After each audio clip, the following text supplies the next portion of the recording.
So Blender version 5.2 is just recently released, and there's a huge update with the shader node groups that I wanted to let you know about. So what I'm going to do is just delete everything, and I'll just add a monkey head. Then what I'm going to do is jump over to my assets tab. So here's my ultimate Blender procedural material pack. I'm just going to search for a material. So one of my favorite materials is the damaged metal material. So I'll just put it on the monkey head.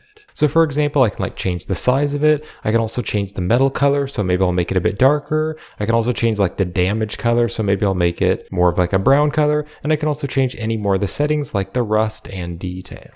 But now let's say that you don't want to use the node group and you want to break out the node group into each individual node because maybe you want more customizable control over the material or you want to edit it in more detail. Well, in the old Blender version 5.1.2, if I were to select this damaged metal node group and I were to press Ctrl-Alt-G, Ctrl-Alt-G would bring it out of the node group, but now you can see it lost all the custom values. So I'd have to edit everything further, so I'd have to go back to the mapping and change the scale to make the size back again, and I'd have to change all the values. You can see the node group is really messed up. Well, that is no longer the case in Blender version 5.2. So if I just re-add my damaged metal, I can change any of the settings. So for example, I'll change the scale, let me change the colors a little bit, and maybe change some of the details. So in Blender version 5.2, if I do the same thing, so press Ctrl-Alt-G to bring it out of the node group, you can see it brought it out of the node group, but the material looks exactly the same. And that's because if I take a look at the node group, in Blender version 5.2, it added all of these value nodes and it plugged up all the value nodes to the custom values which are already added.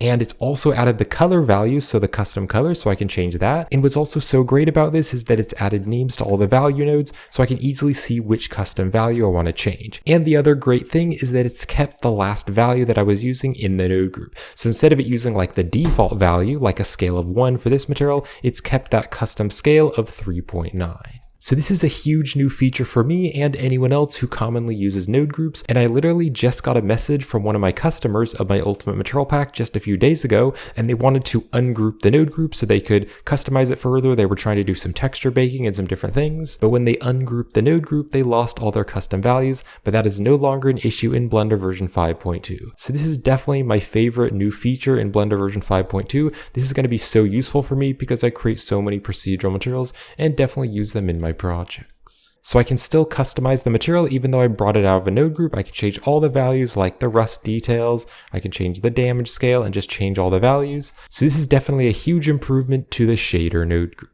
And if you'd like to purchase my Ultimate Procedural Material Pack, which comes with over 300 procedural materials, as well as future updates with more materials, then you can check it out with the link in the video description. And if you'd like to learn how to create any of these materials, then you can check out my Blender Procedural Material Tutorial playlist on my YouTube channel. And I also have a playlist with my new Blender features and updates videos, so you can also check that out in the description. So I hope you found this helpful, and thank you for watching.